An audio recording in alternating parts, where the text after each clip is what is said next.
ഒരു കാലത്ത് ആനിമെ കാണുന്ന ആൾക്കാരുടെ ഇടയിൽ, വീപ്സിൻ്റെ ഇടയിൽ ഏറ്റവും കൂടുതൽ ചർച്ച ചെയ്യപ്പെട്ട ആനിമകളിലൊന്നാണ് സ്പൈ ഫാമിലി. അതിനകത്തുള്ള ആനിയ ഫോർജർ ആണെങ്കിലും യോർ ഫോർജർ ആണെങ്കിലും ഒക്കെ ആൾക്കാരുടെ ഫേവറേറ്റ് ആയിരുന്ന കാലമുണ്ട്. എല്ലാവരും ചാടിത്തുള്ളി നടന്ന ടൈമായിരുന്നത് ആനിയെന്നും പറഞ്ഞുകൊണ്ട്. What happen to the spy family? ഒരു പിടുത്തമില്ല, പെട്ടെന്നായിരുന്നു മുങ്ങിപ്പോയത്. എനിക്ക് തോന്നുന്നു 100x മുങ്ങിപ്പോയ പോലെ തന്നെയാണ് ഇത് മുങ്ങിപ്പോയെന്ന് എനിക്ക് തോന്നുന്നത്. Nobody talk about that show.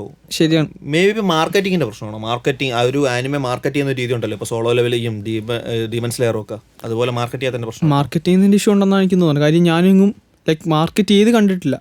Solo like ഇതിൻ്റെ 2 ഇറങ്ങിയെന്നല്ലാതെ നമ്മളത് വേറൊന്നും കണ്ടൊന്നുമില്ലെങ്കും.